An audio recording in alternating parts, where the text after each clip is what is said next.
Hello, everyone, and welcome to Quadrant for Politics, the podcast where we talk about politics and all things in life and general stuff as well. My name is Matt. My name is Riley. Sorry. Really? Come on. All right, my name's Matt. All right, my name is Riley. We're not joking around about that either. Those are actually our names. Yeah. Yes, this is our podcast, and today this is our episode 0. This is just a trial run. We're checking out recording options, seeing sound and stuff, and this is both of our first experience doing a podcast, so this is just us trying it out. No, I'd say Riley's considerably more prepared than I am. Oh, thanks, man. I appreciate it. Of course. Today, what we're going to do is something simple. We're just going to go through the political compass. We'll give our introductions and explain the title of the podcast on our actual episode 1, but today we're going to go over the political compass questions and discuss them and just kind of do a warm-up for a podcast, see how this turns out. Yeah, Ready, it won't be the most super exciting episode, but it will get us started, give us a direction to go. So I think that's a good idea. Perfect. All right, let's just jump in. Yeah. Let's see. So page 1 of 6 is just a few propositions to start with concerning no less how you see the country and the world. Let's see. Number 1 is, if economic globalization is inevitable, it should primarily serve humanity rather than the interests of transnational corporations. And this is something we've talked about before. This question is just off the bat, they throw a weird one at you. Yeah, the problem with it that I see is that it's giving you a pretense of if globalization happens. And the problem is that can change how you answer the rest of the question, which is really, in general, should we be looking at how humanity is affected, how individuals are affected, or should it be corporations? And I think whether we're globalists or we're individualists, I think that ultimately the answer has to be individuals. Now, I think that's often done through corporations, but I think that's one of those questions where it shows why these tests aren't perfect. Yeah, and before we go any further, we should let the audience know that the options for each of these is strongly disagree, disagree, agree, and strongly agree. For this one, I said agree. I didn't say strongly agree because it's hard to just say that we should value corporations over humanity all the time. But I said agree because I think that globalization is done through companies. You know, companies are the ones that bring the culture to different countries from other countries. And I think that serving the corporations is kind of what keeps the economy going and keeps the people happy. You know, the people aren't happy if they don't have jobs, if the economy is not good. I think that's the important part. Well, yeah, and I think there's kind of a cause and effect, and I think it works in both directions. And I would say that, you know, when corporations are doing good, which I think is a question later on in there, is when the companies are doing good, or I think it's when the free market's doing good, means the people are doing good. And I think in general, my answer to that was I agree. But yeah, sure, if the multinational corporations, like the test words it, are doing well and that's causing people to do well, then awesome. But the fact is if the corporations are doing well and the people aren't, then there's no point in that. Whether globalization is the direction we're heading to or away from, I think is really irrelevant to the question. Yeah. Yeah.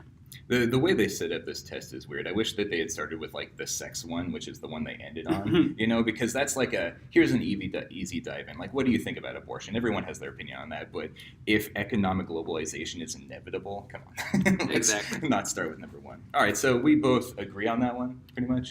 Which way was it worded? It was, if economic globalization is inevitable, it should primarily serve humanity. Yes, I think our answer is both agree. Yeah. Oh, wait, you said it should primarily serve humanity. I'm sorry. I said disagree. Okay. Not strongly disagree, but disagree. And sorry. For most of these, my answer was not strongly one way or the other. Maybe about 25% of them. Yeah. Maybe even less. But I said agree, you said disagree. Okay, Mm-hmm. And I think we're kind of in the middle on that. Yeah. And I think that's what a lot of the podcast is going to be about, which I know we're not talking about a lot in this episode.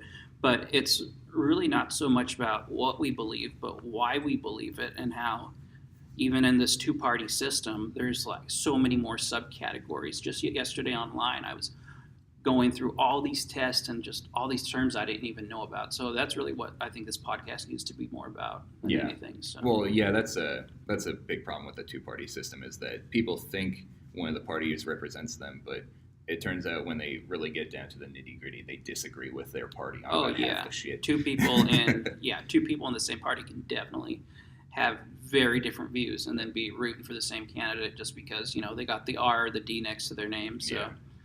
All right, next question. Yeah, next question is, I'd always support my country whether it was right or wrong. So I think when we talked about this briefly, I said agree. Now, that doesn't mean I would always support the wrong thing the country is doing, and I think one of the recent things that comes to people's mind is the Iraq War.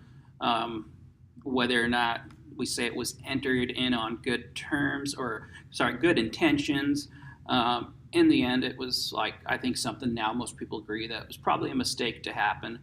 Same with Vietnam War, but even through those things, there have been a lot of people that have said America is still a great country, and it's something where I think we used to be a country of slave owners. We used to be a country that oppressed women.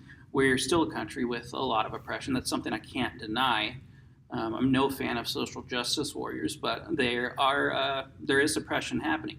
But the fact is ultimately I do support my country, and I'm proud of it. Yeah. For this one, I said disagree because I believe there's like the Iraq War. I support the troops, of course, but I don't support the decision.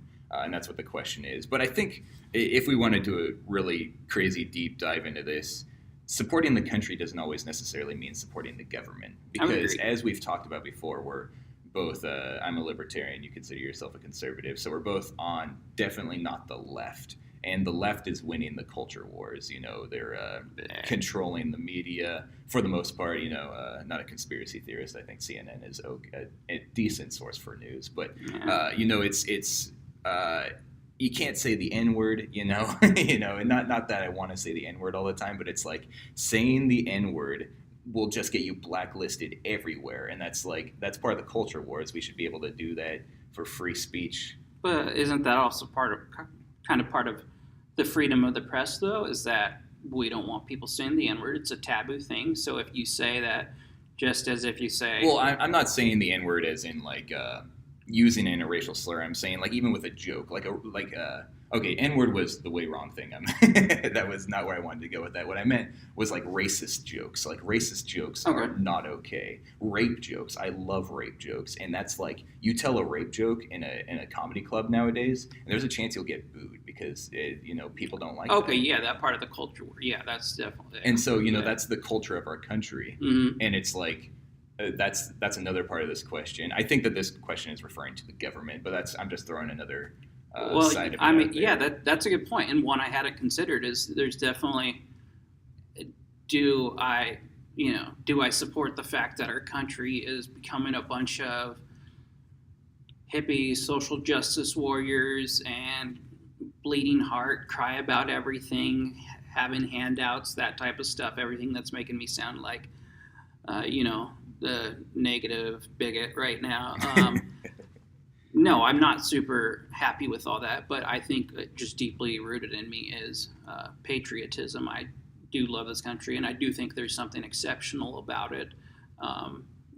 That doesn't mean being blind to it, but I think America is truly a great country, and I think a lot of people, the country they come from, if they're coming from a good and free country, will say the same thing about theirs, that despite its problems, they would tend to support their country. It doesn't mean the U.S. can't go in a position to where I ultimately say, what have we become? But definitely are a long way from there. So what was your answer to this question? I always support my country. I said agree. You said agree? All right. I'd say disagree. Not strongly disagree, but it kind of makes me think about guns. If the government was guns are illegal, we're legalizing it, and we're doing what Australia did. I think Australia bought the guns back from the citizens or something like that. Something like that. If the government said we're taking your guns, I would resist that. I would not support that. And again, it's the country or the government. And I also think about the history. So if that started tomorrow, that they started taking away our guns, would I say I now just don't like America or don't like being American? No, but I'd probably start heading that way. So that's probably why I'm not a strongly agree, because there are things that could be done to where I could say America is no longer a good country. It's not a quality country. And I know there's plenty of people out there right now that are going to let us know already why it's not. But I don't think we're even close to being a country that's not great. So Yeah, I would agree with that. We're already great. Thank you, man. I agree. There's no making it great again. We are already great. Let me see. No one chooses his or her country by birth, so it's foolish to be proud of it. I said disagree, and I think that's just because it's kind of natural. Just, people are proud of their gender, they're proud of their race, they're proud of their culture. So I think it's just kind of, you see the flags being flown around, you do the national anthem at sporting events, and this is something, at least across first world countries, that is pretty consistent, I would say. And again, I think it's about patriotism being kind of just on the hearts of people. It's what you're grown up with, it's what you're born into. So it's a little bit about who you are. So would I say it's foolish? No, but again, it's about that blind. Are you going to just blindly follow it? Are you just going to blindly say my country is great just because? That would be foolish. But to just have a rooted passion for your country, I don't think that's necessarily bad. Yeah. I said disagree on this one too. I don't strongly disagree because it's partially correct that like just because you were born here doesn't mean you have to be proud of this country, but like there's a lot of people who are born here and then decide to move to another country. But let me see here. No one chooses their. Yeah, I said disagree. And I'm glad that you brought up the like race thing. Like people are proud of their race. Like black people are allowed to be proud of being Black Panthers and stuff like that. And it's wrong to say you're proud to be white. But, well, and I think that's a question on there later, which says, I think the question says something along the lines of our race or my race is superior in many ways to others. So why don't we just cover that now? And that's actually the next one. Is it? Okay. Yeah, let's go over it. What does it say? Our race has many superior qualities compared to other races. So my answer would be disagree. I would say, by and large, we aren't really who we are because of our skin color. I saw some, and I don't throw this word out lightly, but I saw some racist website by these white nationalists or Nazis or whatever you want to call them that basically said, oh, they've done studies where you take a black person. Do you remember the name of the website? I don't, and I will try to look it up. I just came across it, but they quoted some. What's the big one? I'm sorry to keep interrupting you, but what's the big racist site? The one that the KKK uses? Like, they're like the White Knights or like White Armory or something like that. I can't remember. Anyways, continue on with what you're saying. I don't know. No, this one was focused on like this guy who had like this series of ideas. And basically the study I was referring to that they brought up, so I have nothing to defend the study. I'm just saying what they were saying was that they took black children from birth and that were raised by white families, so through the adoption process or whatnot, and found that they still had a 10% lower IQ. So right there you could say, oh, well, that means in a way, white people are superior to black people. And I don't think it really works that way. I think that's just a bad example. And I think that different races are definitely different internally. Some, just like with genders, different ones are more inclined to get different diseases. Different ones have different life expectancy. But there's nothing about being white that I find superior to any other race. As far as pride, though, it is interesting to me that you can be proud of other races but not be proud of being white. But at the same time, I myself have never felt the need to be proud to be white. And maybe it's because I'm in the majority. I don't know exactly. Yeah, I guess I would that's actually kind of feel a little guilty if I felt proud about being white, but that could just be the social aspects of it.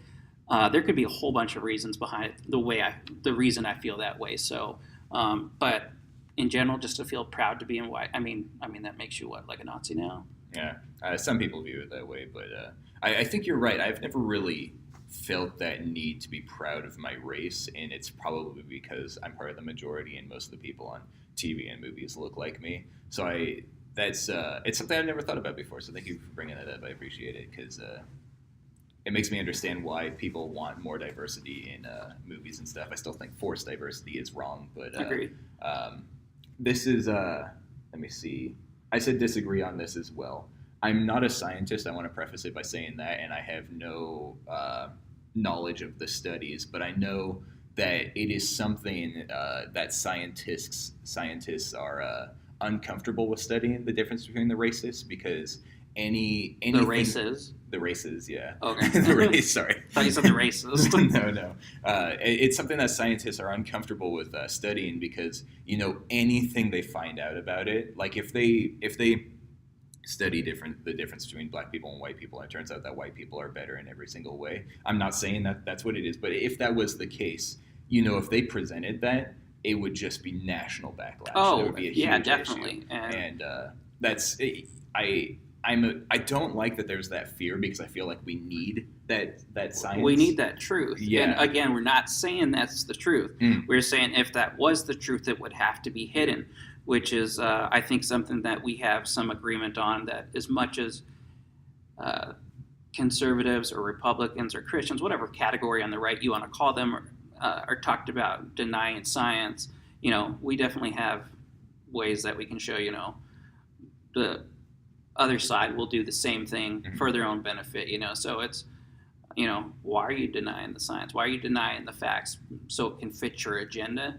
Because you shouldn't change the facts to fit your worldview. Your worldview should adjust to the facts in front of you. So, but yeah, in any case, I've never seen any study like that says, it's more about, there's the nature versus nurture thing. Yeah, some things, like I said, diseases, like that's a fact. Don't black people get diabetes more than white people? Yeah, and I was actually looking at a graph the other day of like lactose intolerant, and you're lactose intolerant, right?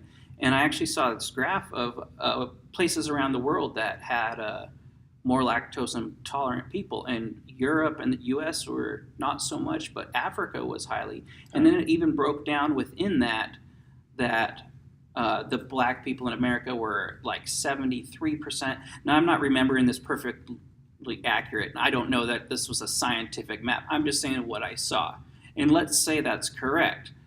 Does that mean that race is less than us, or does it just mean they're more often lactose intolerant? And that's another point of the question is, what is superior? And I think when it comes to who we are on the outside, how we treat others, how we form opinions, a lot more of that is nurture than nature. Yeah. Nature's a lot more inside. I would say nurture's a lot more about how you behave and act on the outside. I agree with that. So what you're saying is because I'm lactose intolerant, I'm black. Pretty much, yeah. I mean, look at you. Glad to hear. At least your clothes. Another thing I wanted to point out about this question, it says our race has many superior qualities. I disagree, but I'm not denying that the races have different qualities. I think that's one of the big things that this question might be throwing off some people with is, do the races have different qualities? I think yes. Again, I'm not a scientist. I don't know for fact, but Daniel Tosh is one of my favorite comedians. I saw him live, and he had this one joke. Yeah, we were at the same show, right? Oh, yeah, that's right. And he had, that was before we even knew each other. That's crazy. But yeah, he had this one joke that I love, and it was like really offensive, but I'll repeat it. He says, thinking about it, like growing up, this is coming from him. He says, growing up, I admired black people. They're better dancers, they're better athletes, they're better than white people at a lot of physical things. And he says, what's just amazing? The fact that white people were able to enslave them. And it's like, yeah, that is kind of impressive that we did that because they're better athletes than us. Yeah, I mean, nowadays. I mean, I don't take that literally. I don't. No, I think get what you're saying. it's a funny joke. I just want to, like, part of me just wants to be the nerd that throws back the fact that also, if had they realized at the time that the slaves outnumbered the slave owners 7-1, Yeah. there probably would have been more of a revolt, you know. But Well, they were the one with the shotgun, so that's how it works, you know. That's what conspiracies say about the government. Is the government is there's way more people than there are of the government, and conspiracy theorists say that the government just divides us so that we can't group up and attack them. You know, which I mean, it's partially true. I think. Yeah, partially, but I think that maybe the two-party system is a part of that, but I I'm think not if to we a point of Alex Jones conspiracy theorist. no, that's too far off. You ready for the next one? I'm ready for the next one. All Yeah. right. Let's see. The enemy of my enemy is my friend. This one's kind of weird. I don't know why this equates to politics at all. Can you explain that to me? Yeah, because well, I mean, look at China and North Korea, you know, Yeah. and Russia, you know, three countries that are a lot of tensions within them, and Between us and them, or between each other? all of both. Okay. You know, I thought Russia and China were pretty friendly. when all four countries are kind of being led by somewhat maniacs right now. Are they all communist countries? I mean, outside of North Korea, but is China and Russia communist countries? Definitely China.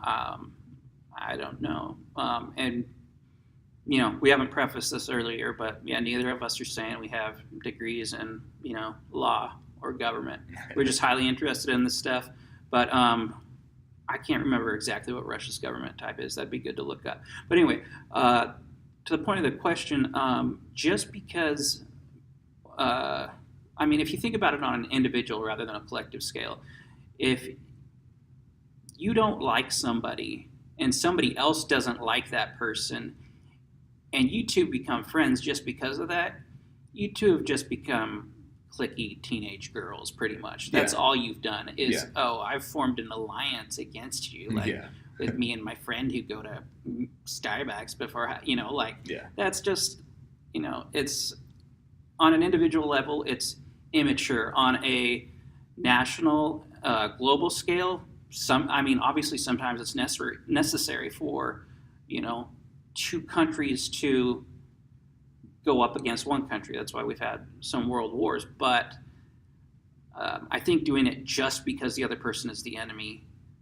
still doesn't make sense. I think there has to be shared values, common values. So if, you know, if I saw somebody being mistreated and I didn't like that person, and the person next to me was somebody that I also didn't like, but hey, now they're mistreating this other person, I don't suddenly like that person. In fact, I think less of them. So to this question, I said disagree. Oh, yeah. I'm not sure what you said, but the enemy of my enemy is my friend. I said agree. It's just a weird question. I don't know how it relates to the political compass, but I said agree just because if you share a hatred with someone, I think that that's immediately something that you can bond over. I don't know how it works in the political realm or with countries. Like, I don't think that if China all of a sudden decided to start hating Russia, they're not our friend. They're still our economic rival. So I said agree, but not definitely not strongly disagree. But I said agree with not fully understanding the question. Yeah, and that's good. I mean, I think that's what a lot of this podcast is going to be about, is that you and I both fall into Quadrant 4, which we'll discuss later, but there are so many different ways to just look at all of these questions, and some of them you can't agree or disagree, and you just have to pick which one you feel most comfortable with. And yeah, sometimes you won't be fully knowledgeable on it. And the enemy of my enemy is my friend is an old, That's an old saying. It's an old saying that's been thrown out there for thought, agree or disagree.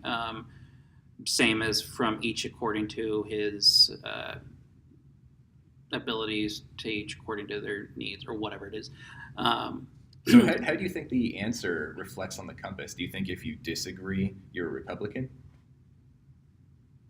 I think that's probably more the up and down part. I think if you say, I think if you say agree, you're probably a little more of an authoritarian because you're saying I'm willing to group up with people to get my goal accomplished just for the sake of that, rather than I'm going to be an individual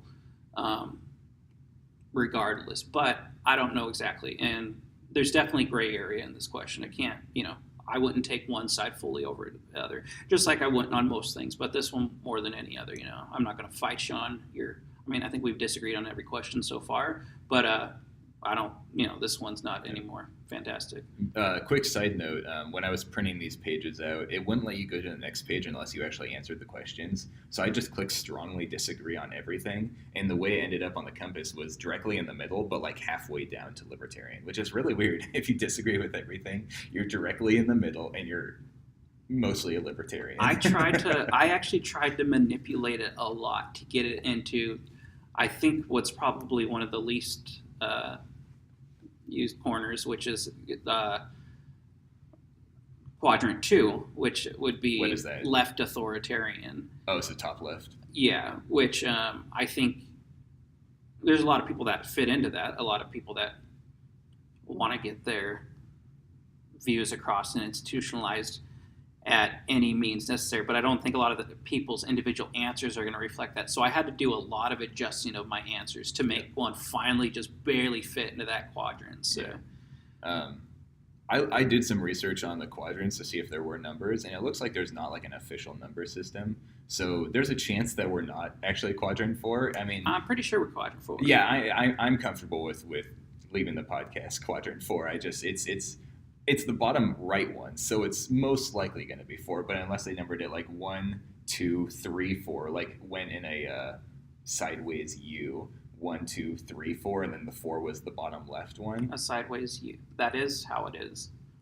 It's 1 at the top right, and then you go. Mean 1 at the top left or 1 at the top right? Top right. Oh, that's number 1. Yeah, then you go counterclockwise. Oh, so it's a backward sideways. Yeah. Or side, I guess. I just forgot a little bit of my geometry, but I looked it up, and I'm like about 85% sure what I'm telling you right now is I guess correct. It's more of a math question. It is. That's how the quadrants break up. There's no political reason behind it. It's how it works in geometry. It's because in the top right would be positive on the y-axis, positive on the x-axis, and then the bottom left would be negative, negative. Yeah. So you start with the positive, positive, 1, so, 1.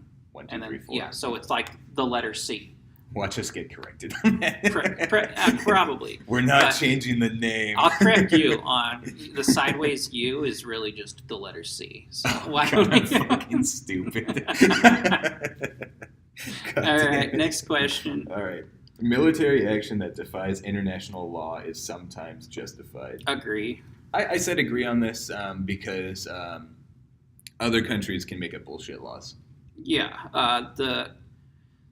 And just because, like, even if we disagree with it as a nation, it's still considered an international law if it's two nations. If two nations agree, we're not going to throw grenades anymore. That's technically international law. Yeah, that's a good point. And there's also lots of things that the UN has come to a consensus on that I'm just like, what? And there's ultimately when we say...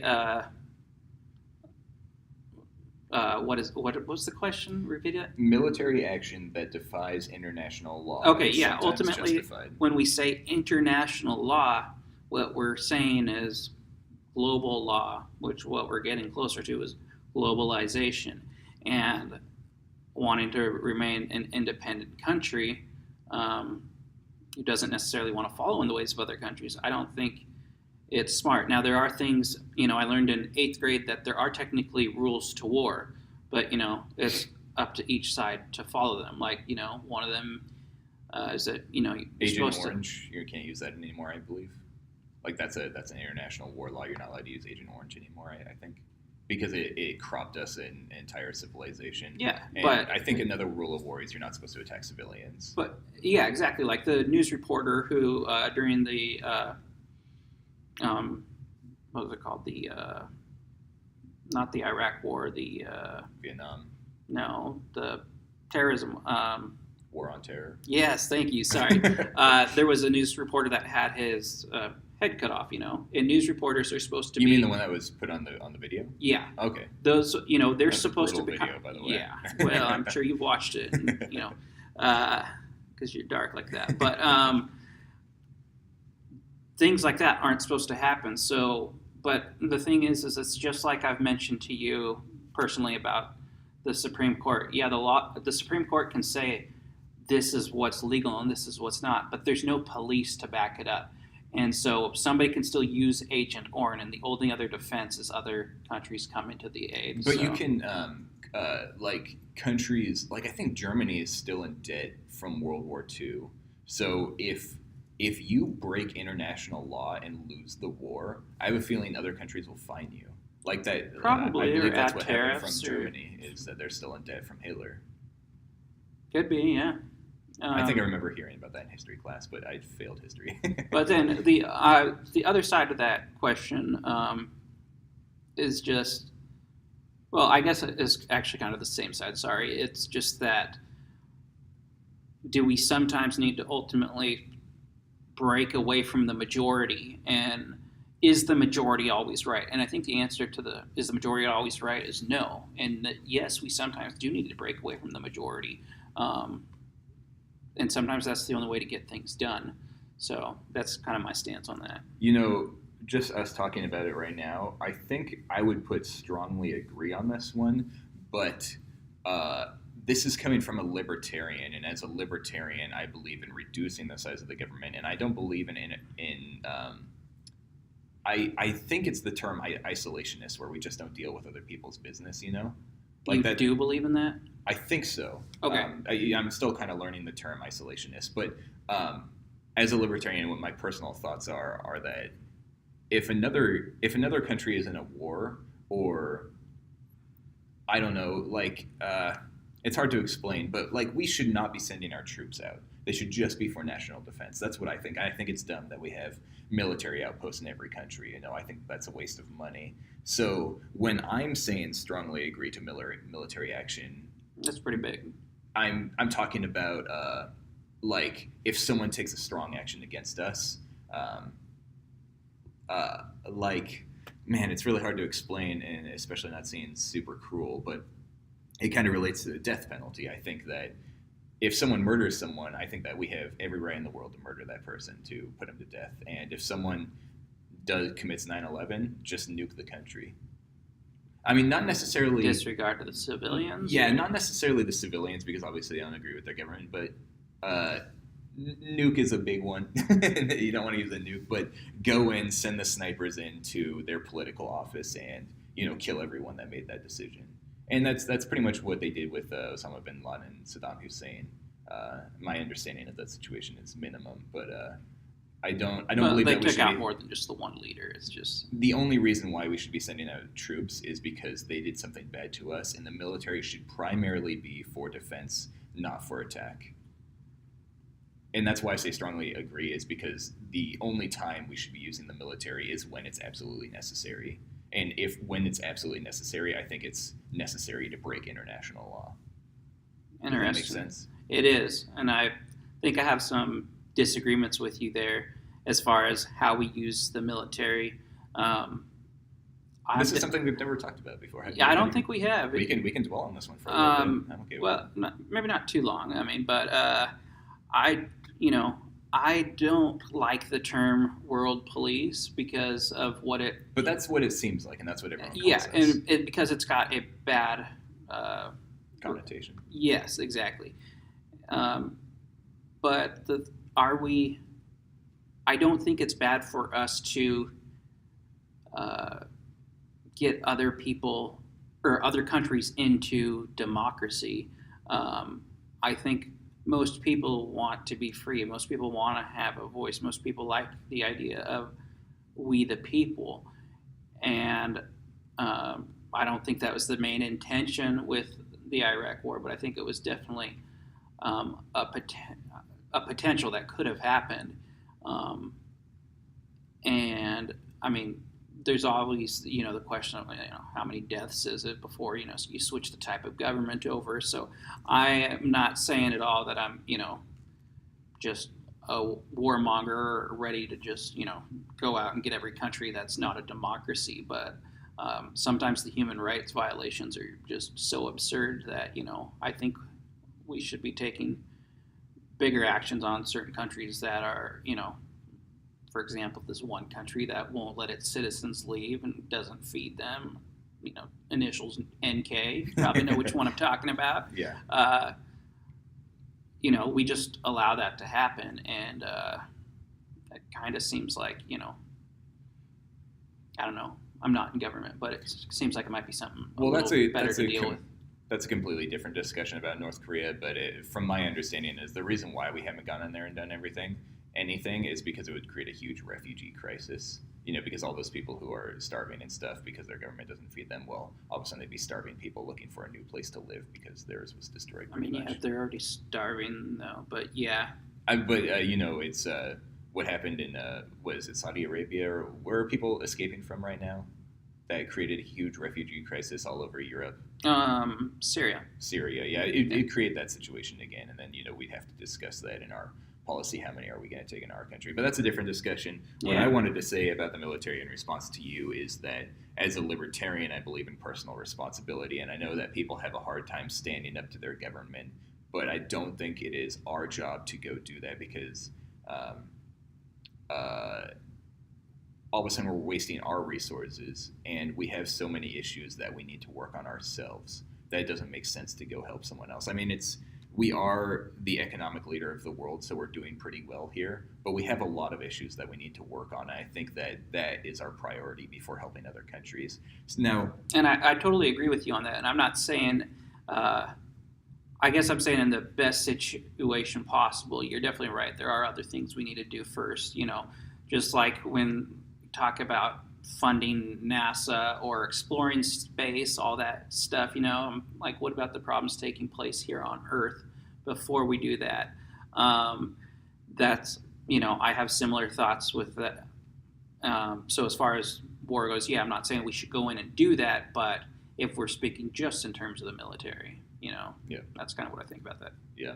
And I think that, like Canada and Mexico, they're our neighbors and we want to be friendly with them. I'm okay with us being their defense, which is pretty much what we are. We are the defense for Canada and Mexico. But for like Vietnam, didn't we go over there just because they were a communist country? I'm young and I'll admit a little bit uneducated on that. I don't think it was just that. I read about it, sometime in the last year or two, and there were a couple things, but. Okay, let's talk about something that happened in our lifetime, which is the Iraq War. Bush sent us in there. W. Bush sent us in there because of weapons of mass destruction, which turned out to be a lie, right? And like the main reason we went to Iraq was for oil. Is that not correct? I would. I don't know. I have a problem with that because it's not like we're all of a sudden drowning in oil now because we were. Because of what happened in Iraq. I think the reasoning is still a little bit of a mystery. I heard one time somebody said that it was President's Day, and I was reading this thing that said one fun fact about each president. The guy definitely was slanted towards the left, but he said that George Bush had discussed the importance of declaring war if he became president because it is a show of power or whatnot. Yeah. The news always loves when someone declares war, drops bombs. So I mean, when Trump dropped bombs, the government or the media was all over it. But the fact that Bush was supposedly talking about it before he was even elected, he was saying, if I'm elected, I'm going to invade. Well, there was another thing with W. Bush that he wanted to continue his father's goal, which wasn't his father wanting to start war with the Middle East. Well, definitely with Saddam. Yeah. I don't know about all of the Middle East, but the other thing is that there was a weapons inspector who, from my understanding, was. Isn't it the same guy with the mustache who's working for Trump right now? I think he was brought on by Bill Clinton. I don't know for sure. I think some of this is old stuff I'm referencing and pulling back from my memory banks, but he went in and said, they have nukes. Now that's not something you really it's either there or it's not. Yeah. So there was either some cover up with him and Bush, or something major went wrong there, and so we went in. But there was also the fact that all these other countries, A, B, C, and D, had so many more nukes. So why were we there? So I don't know. I think it's something that history will talk about for a long time. But yeah, unfortunately, we just don't have all the knowledge between the two of us. But in the end, that's my defense. I don't think that we should be going to other countries and starting wars in other countries. So when it comes to military action that defies international law is sometimes justified, I say strongly agree. I say agree. Okay, let's move on to the next one. Let me see. There is now a worrying fusion of information and entertainment. I think that is one of the few that I said strongly, and I would say strongly agree. And can you explain? Yeah, part of it is the whole Trump versus the media thing, but I'll tell you, it started a long time before that. It was when we started getting our news from pop-ups and from e-entertainment. And I'm going to quote somebody that's not very popular, but Sarah Huckabee Sanders. I think your good friend, Sarah Huckabee. Oh yeah, great friend. Me and her tied at the hip. About a year back, she said something like, something to the degree of, what is with all these opinion columns? Like, what happened when to the news just being presented as the news, and then people made their own opinions, and now everything reads as pretty much I see as almost liberally slanted, but yeah. That's the way I feel about CNN. Is like I believe that CNN tells the truth, but it is liberally slanted. Well, like some people think that CNN, everything on there is lies. Like, no, I think that they're saying the truth. It's just slanted. I think they've been caught in some lies. Well, of course. I mean, every day when you're doing news 24 hours a day, there's a chance you're going to make mistakes. Anyway, we'll talk about CNN on a later episode, but. It's definitely more worrisome in the age of Trump, because I've gotten to the point to where I don't really follow the news anymore, and I don't know how that's going to be for this podcast, but part of the reason is I got crap going on in my own life, and then on top of that, the news is depressing. You don't really hear a lot of feel-good stories, and when you do, it's some stupid slideshow you have to click through for them to tell you something at the end, if you guys know what type of things I'm talking about. And between Trump yelling about the media and the media yelling at Trump, and me being a believer that the truth is usually somewhere in the middle, I just don't know what's true anymore. And with the difference between, Fox News, I think, is giving into Trump a little bit too much. CNN is giving into the whole Russia Mueller thing a little too much. It's just, there's nowhere to just find unbiased news. And then it's also the fact that, Facebook is now news. You can now get your news in blurbs everywhere. It used to be that it was just printed press. And then, the big threat to the printed press became the radio, That was going to end the newspaper. But it certainly didn't harm it the way the internet has, or anything. So my answer is strongly agree. I think I just made my reason for that. There is now a worrying fusion of information and entertainment. Gosh, I don't remember what I originally answered for this, but I do make it a strong case. I understand. My thought was information and entertainment, a fusion between the two. I don't know. Information and entertainment. Yes and no. Like, Adam Ruins Everything is a show I love, and it's an entertaining show that teaches facts. And I think that that's an awesome fusion of information and entertainment. Now, if you're talking about the news, if you're like, the thing I love about our country is that the news is not government owned. That's a good thing. Absolutely. That prevents propaganda. 100%. But that's also, the downside of that is that it is a business. It is trying to make money, so it is trying to keep, like CNN is trying to keep your eyes on the screen. And if that shit's not entertaining, you're going to turn it off. And so it's like they're reporting the news, but they're also trying to make it entertaining. And that's the downside, is that they could blow out the news. And like, we live in the Seattle area. Obviously, I think we're okay with saying that, that we're from the Seattle area. And Seattle has, we've had the smoke issue for the last several days here recently. And there's been smoke everywhere in the air. And I feel, I'm not sure if, did it bother you at all, the smoke? Did it bother you? Like personally, my Breathing and allergies. sleeping, yeah. No, I've been Yeah, fine. it did not bother me in the least.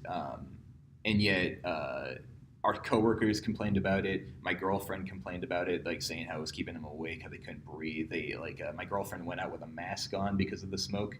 And you went on Facebook, and all my friends were talking about how like the air is hazardous. You can't be outside for very long, and it's like, you know, it might be true, but yeah, I think it's sensationalist. Yeah. And I think that's an issue. So, is there a worrying fusion between entertainment and information? I would say disagree, but only slightly disagree, because I think that there's a good part of it too. I think that I think it's good to learn some things and be entertained at the same. Like, I think the positive side of it is Adam ruins everything. Sorry, I just made the connection between Adam ruins everything. I get you now. You're saying there's a fun way to learn with entertainment, but learn correctly. Yeah. And that's, I think, the school system is something we can talk about, because I am really upset with the school system in this country. But I think that would be a more effective version of school, is instead of sending kids to a room, you know, with no windows for 8 hours a day. Mine had windows. Anyway. You lucky rich kid. I know. I was in that middle class school district with windows without bars on them. But, you know, I think that teaching kids should be more fun, like things like Bill Nye the Science Guy and the Magic School Bus. You know, nowadays their content has aged not great because new science has come out that, you know, maybe has disproven some of their stuff. But I would rather learn from Magic School Bus, Schoolhouse Rocks, Bill Nye the Science Guy. Exactly. I'd rather learn from those than from a shit teacher, you know. Yeah. So that's what I said disagree, but only slightly disagree. I gotcha. All right. Next question. Also, I think that if I said agree, that would put me on the authoritative side. Like, should the government step in and stop that? Not necessarily.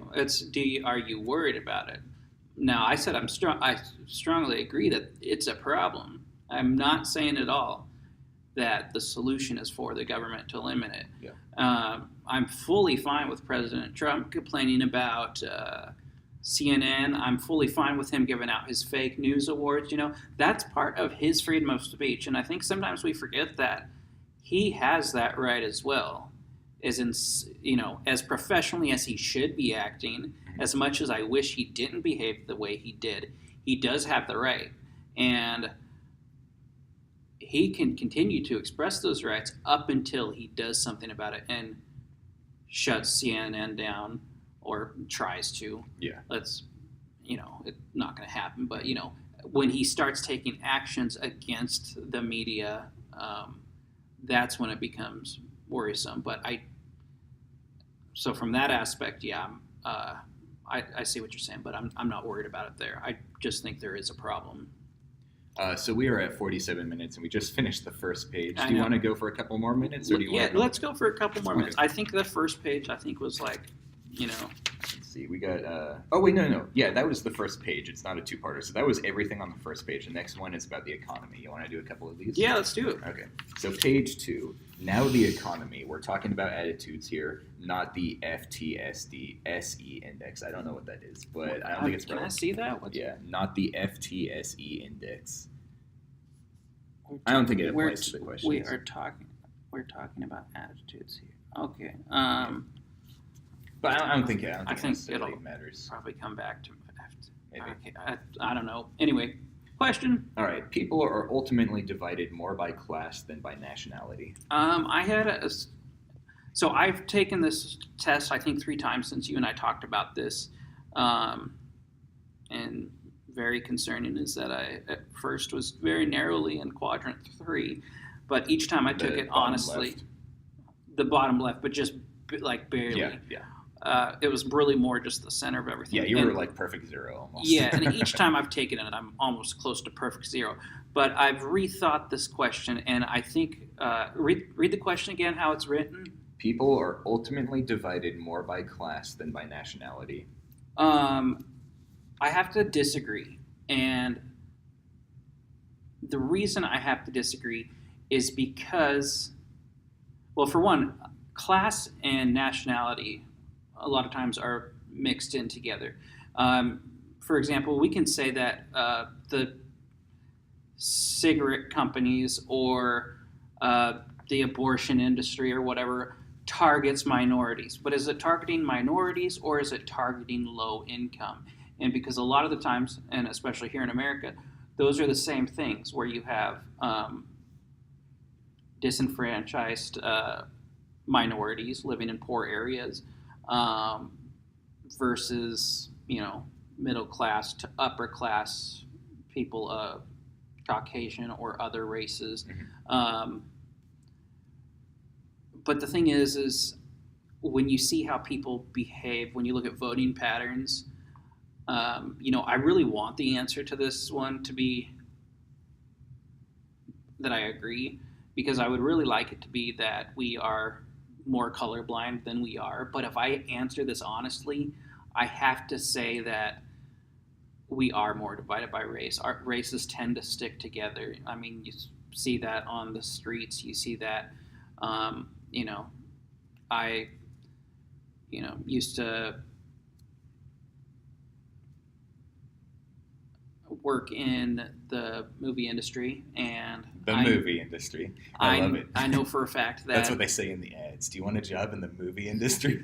Well, I'm trying to, word how what I saw. And what I saw was that Tyler Perry movies attracted a lot of African Americans. I also saw that Black Panther, the black people showed up for that movie. That is why that movie was a success. I mean, that's awesome. And I also know that. And also, black people showed up for Obama, and black people showed up so that Roy Moore wouldn't get elected. That's the whole reason why he didn't get elected, was because of black people. And now there's the lady running for the governor of, it's one of the deep south states. I can't remember. I think Georgia, maybe. Okay. Which is considered a purple state nowadays. Yeah. Don't quote me on the Georgia thing, but thing is, can they get the black people at the polls? And I don't know if it's racist to say that black people grew up. I'm trying to be open-ideaed here, but is it racist to say that black people grew up? Well, I mean, that's the whole question, pretty much. But do they? Well, I mean, the other part I was going to bring up is that is it racist to say that most people in a Tyler Perry movie are black? No, it's factual. Yeah, it's factual. And what else is? I was also going to bring up another example that at another location I saw that frequently played Filipino movies. Filipino people showed up. Not surprising, but there were Filipino people from different walks of life. Yeah. And I think I saw Tyler Perry movies bring in young African Americans, old African Americans. I saw it bring in women and men. Some white people, yes. But the one thing you noticed out of all of them, just like at a chick flick, you noticed most of the audience is dumb white chicks and then a few uncomfortable boyfriends. At a Tyler Perry movie, you notice it's a bunch of black people with a few white people who also enjoy his movies, Well, that's I have my own experience to share, if you don't mind. I was a big fan of the Twilight movies, and because I'm a fucking weirdo, I hated the books, but I loved the movies, and it was like in the middle of my goth phase in high school. Like I was wearing the trip pants with the chains all over them and the fishnets and stuff. So when I think the last two movies, or the last like 3 Twilight movies, I went to go see, and I could not get anyone to go with me. So I went by myself, and it was me, a creepy like teenager wearing all black in a room full of little girls and their parents. But that's it's the same idea. Is that like they have their demographic, and that's who they go towards. And I worked with somebody who she said, I love them because they have really good moral messages to them. And I've seen a couple of them, and the fact is that they do. I guess Twilight movies? No, Tyler Perry movies. Okay. I've only seen the first one, and I just remember the scene where she goes, "You're so sparkly," or whatever. But no, the Tyler Perry movies, I've seen a couple of them. They do have good messages. The sad part is that you don't see more white people going to see Tyler Perry for the good messages, or black people going to see other movies with good messages. It's the fact of I want us to be colorblind, but we're not. Yeah. And ultimately, with this question, what it comes down to is I've seen people of different walks of life stick together. And I don't say stick together as in go against the whites. I'm just saying do events together, participate in things together. I've seen it, you see it with other races as well, that across the economic divide, which there is that divide as well, there's more of one between nationalities, because even within the nationalities, there's different economic levels, and they still somewhat go for the same things and are interested in the same things. So that's my thought on it. My response to this question, let me go over it again just for the audience. People are ultimately divided more by class than by nationality. My response to this question is a pretty quick one, just based on my own personal experience. I grew up in a very wealthy area, and yet I was the poor kid in the area.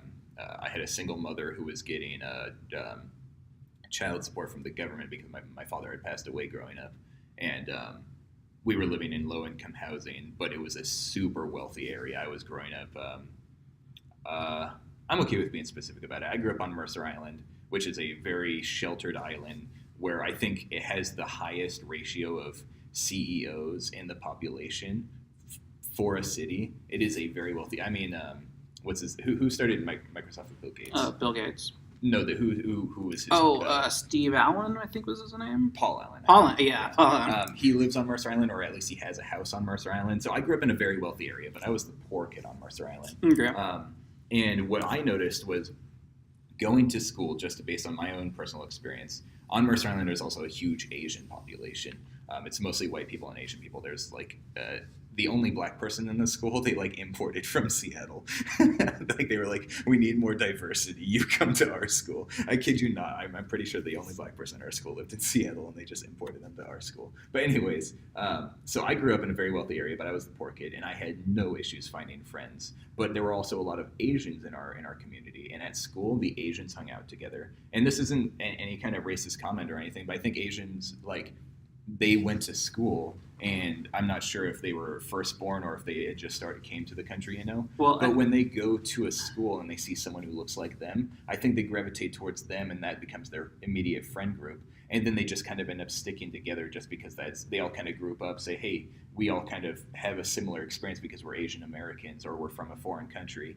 And so they stuck together. And I had a few Asian friends, but the Asian people, at lunchtime, there was the Asian table where the Asians would hang out. And they weren't super, I was going to use a racist term, but they weren't super not able to speak. Okay, I'm just going to use it. They weren't super ching-chong Asians, I apologize. They weren't very fluent in English? Well, yeah, no, they were or very they were very fluent. They were very okay, fluent. Gotcha. Yeah, they were very Americanized. Yeah, and I apologize for using the racist term. But anyways, you should feel some white guilt, right? I should. But yeah, they were very Americanized. So they would interact with the white people, and the white people were their friends and stuff like that. But at the lunchtime, they would sit at the lunch tables, and you would always see them hanging out together. And they were in there was a sport, I can't remember, but it was a sport that was mostly Asian people. And the orchestra was all Asian. Yes. The orchestra was mostly Asian with one or two white people in it. But the point was that I didn't have any issues making friends with people who were much wealthier than me. But I didn't have hardly, I think I only had one or two Asian friends in high school, even though pretty much half the population of my high school was Asian friends or Asian people.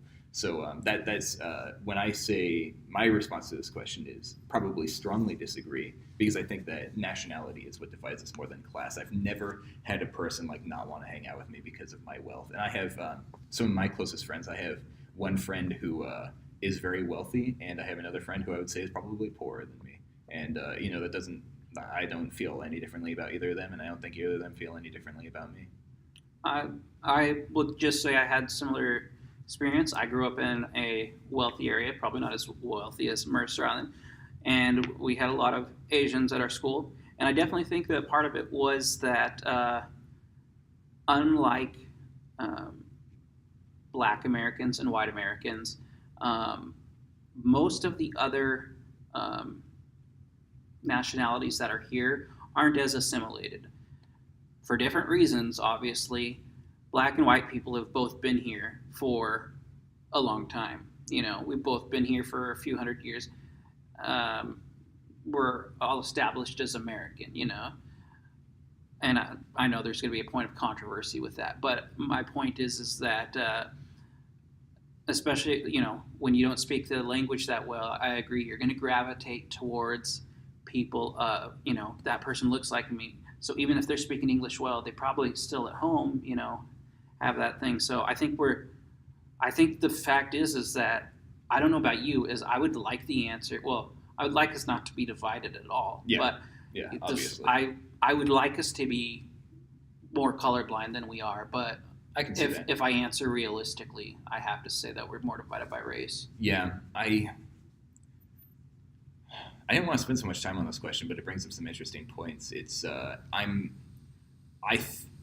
you're right. I would rather us not have division at all, and I would like us to be less colorblind. And I try to be as colorblind as possible. I try to, whenever I meet a new person of a different nationality, I try to not judge them immediately, and I think I'm pretty successful at that until I start fitting into some stereotypes, and it's like, oh my god. But okay, that was pretty bad of me. I'm sorry. But anyways, so here's the thing. I think that it's better for us to be divided by nationality than it is for us to be divided by class, because then the wealthy class will have way more power than the poor class. Does that make any sense? That does. I mean, it sucks that we're divided by nationality. But it's better than the opposite. I think it's the better of the two options. And options. I think even though we're divided by nationality, I think if each person was honest with themselves, whether you're the most, white trash person who throws out the N-word all the time, or whether you're at every Black Lives Matter rally, the fact is that you can honestly say you've made a connection with somebody of a different race, and the race hasn't been that big of a deal. If we could only do that on a national scale, that would be great. But it would also be nice to answer or ask this question to someone who is super wealthy and see if they feel any different about poor people. Like if you ask someone who's really snobby wealthy and say, like, how do you feel about like the people who I don't know, rent a studio, like have a 5-person family in a studio apartment, like how do you feel about those people? It's unsanitary. But I'd be interested in asking a wealthy person if they feel any different. Maybe we can get together some different people of different races and incomes within those races, and vice versa, and whatever. And yeah, we can hold on to these questions and ask them. Definitely. But for today, let's move on to the next one. Yeah, since we're over an hour, let's make this the last one. I think this is going to be a pretty quick one because I think we agree on this one. Are you okay with making this the last question? I could go all day, but you're the podcast master, so the goal was an hour, so let's keep it an hour. I mean, can't we break these things into 2 parts? Yeah, but can't you say this is Riley? I mean, it's also part number 2. It's also midnight. Oh, that's true. I have to be to work again in 13 hours. So, so this is one I think we can agree on. Controlling inflation is more important than controlling unemployment. I would say. Hold on, one's hurting my brain. Maybe it's because it's midnight.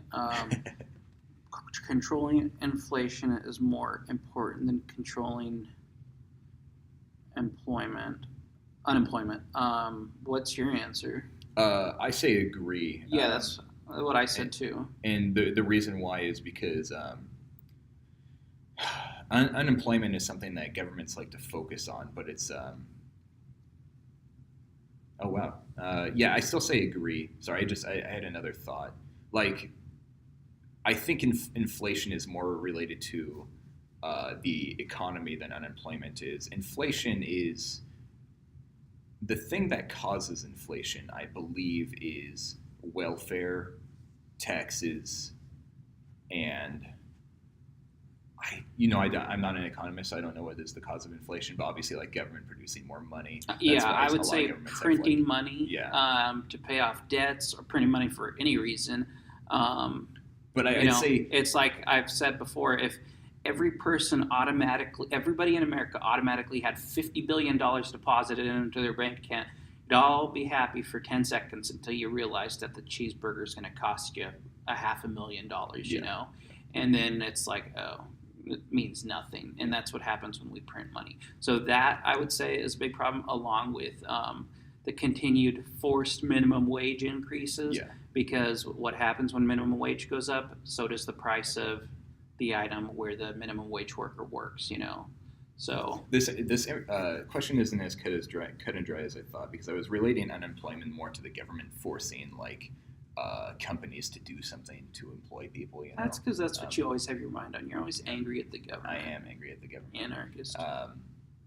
But I don't know. What's your response to this question?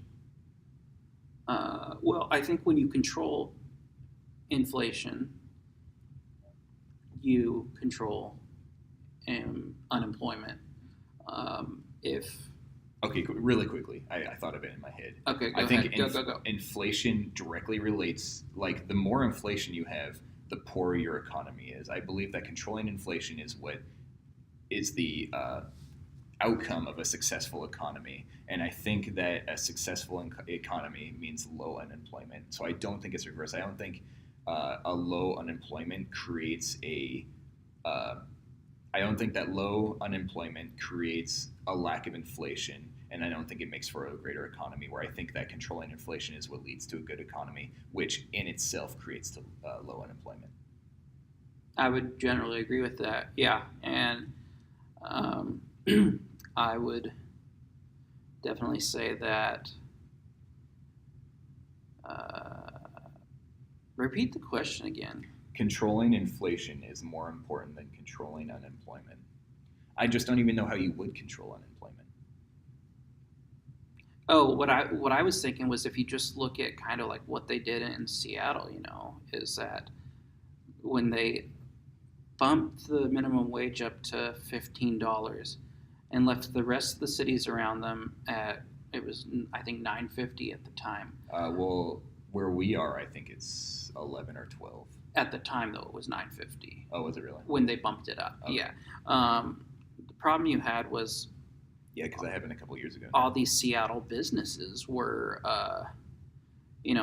It created a lot of unemployment. It did, because all of a sudden prices went up, and the political ads, whether or not they were biased, I think there was some truth to them when the small business, especially for small businesses, not so much for big businesses. I'm not sure if the minimum wage applied to small businesses in Seattle, did it? It was something, it was tiered. So, like, small businesses had to pay. Yeah, they had more time. And then there was also something with, I think, health insurance. So if you were providing health insurance, you could do 50 cents less or something. But if you're a person trying to run a mom and pop shop and you have, let's say, 10 teenagers working for you after school, and you're paying them $9.50, and then all of a sudden you have to pay them $15. Well, you have to let one or two of those teenagers go, or you have to start overworking your people to get, results out of them. And I think all of it makes for a bad economy. And I don't think people who want a higher minimum wage are bad intended. I think they're good intended because, more money in the pockets of the people. That's great. But I think if you go back to that example of, if all of a sudden everybody got $50 billion, it would mean absolutely nothing, because we'd be competing with the same money. Mm-hmm. So that's, I think, pretty cut and dry on that one. Cool. All right. Well, we're at 1 hour and 7 minutes now. I think that's a pretty good cutting point. That was a pretty successful episode. I think that was a successful episode 0. Good deal. Awesome.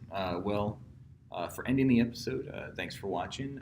In the future, we will ask for comments, and we'll have an email set up for people to send in stuff, because we want corrections and questions. But for now, thanks for watching episode 0. We appreciate it. What are we going to do for episode 1? We don't know yet. I think we do know. We're going to talk a little bit more about why we're called Quadrant 4. Yeah, we're going to do our introductions and explain the podcast. Talk a little bit more about who we are individually. Exactly. And we can go over this some more if you want. Definitely. Or we can, we only got to page 2, and there's like 9 pages. I told you it was going to be a long process, buddy. I tried to warn you, but you... And but also we can talk about current events or just stuff that's on our minds. Awesome. So yeah, in general, this was a practice run. Is it going to air ever? Or is this episode? Yeah. Yeah, absolutely. It's going to be posted. All right. Yeah, it will be episode 0. But anyway, so episode 1 will introduce us. It'll introduce the political compass test, our feelings about it, why we used it. Oh yeah, and really quickly, we both don't condone this test, right? Or we question the authority of it, but it's still a fun time regardless. It's a fun time. I think the test itself isn't, it's like any personality test or any political test. it can't define you as much as you can, and there's always more to learn, always more to know. But what we really like about this one is it's not just a left versus right. It's also authoritarian versus libertarian, and there's even more than that. We can make a 3D graph if we wanted of all the different political sections you could fall into, and that's what we're going to be talking about, and talking about why we agree and disagree on some issues, and it'll be really surprising some of the things me and Riley think based on our beliefs, and that's been my experience talking to Riley personally, so that's why we decided to do this podcast. Cool. All right. Anything else to say? No final words? Catch us on episode 1, which you'll probably listen to before you listen to episode 0. So yeah, most likely. It's been a good time. Thanks for watching or listening, and see you later.